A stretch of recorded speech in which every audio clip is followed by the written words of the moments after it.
ফাতেমা ডাক দিয়ে কয়, হাসান ও হুসাইন জলদি করে যা, তোদের বুকে রক্ত থাকতে আমার বাবাকে যেন কেউ না মারতে পারে। এ হাসান হুসাইন যা, তোদের শরীরটা ওই লাঠির সামনে পেতে দিবি, আমার বাবার গায়ে যেন একটা বাড়িও লাগে না। এইবার বেলাল রাদিয়াল্লাহু তাআলা লাঠি নিয়ে আসছে, নবীজির কাছে লাঠি দেওয়ার পরে নবী আমার ওই সাহাবীকে বলতে আছে, সাহাবী নাও, এই নাও লাঠি, প্রতিশোধ নাও, তোমার যেই বাড়িটা দরকার ওই বাড়িটা পিটানটা তুমি আমাকে দাও। এইবার সাহাবী লাঠিটা হাতে নিছে, এমন মুহূর্তে আবু বকর সিদ্দিক দাঁড়ায় গেছে, দাঁড়াইয়া বলে, সাহাবী তুই কি আবু বকরকে দেখোস না? আবু বকরকে তোর চোখে পড়ে না? আবু বকরের পিঠ আর পেট তোর সামনে পেতে দিলাম, যত পারো আমাকে পিঠা, আমার নবীর গায়ে একটা বাড়িও দিবি না। নবী আমার বলে, আবু বকর বসে যাও, বসে যাও। এইবার হযরত ওমর দাঁড়াইছে, দাঁড়ায় বলে, আমার জীবন দশায় আমার সামনে আমার নবীকে কেউ পিটাবে, এইটা আমি ওমর জমিনে থাকতে সহ্য করতে পারবো না।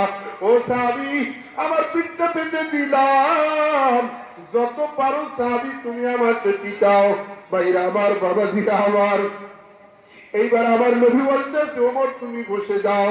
এইবার ওমর বসে গেল, হাসান হুসাইন দৌড়ে আসছে, আয়েশা বলতেছে, ও সাহাবী আমার নানা সারা জীবন কত দুঃখ কষ্ট যন্ত্রণা কাফেরদের সহ্য করছে, কত মার খাইছে, দান দান মোবারক হয়ে গেছে, আজকে এই বিদায় লগ্নে শেষ সময় আমার নানা অসুস্থ, এখন আমার নানার গায়ে বাড়ি লাগবে, এইটা আমরা সহ্য করতে পারি না।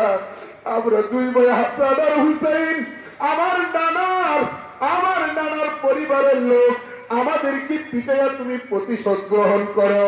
নবী আমার বলতেছে, ও হাসান ও হুসাইন বসে যাও।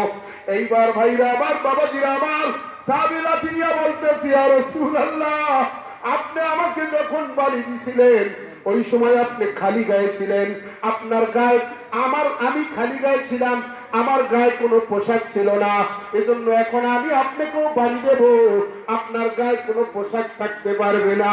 নবী আবার জামাটা খুইলা দেহটাকে উতলা করে দিল, আর দিয়া বলে, সাহাবী পিটা। সমস্ত সাহাবীরা চোখের পানি দরদার করে সাইরা দিয়া কাঁদতে আছে। এই করুণ দৃষ্টি, এই এমন অসহ্যনীয় এমন কাহিনী সাহাবীরা দেখা সবাই কাঁদতে আছে।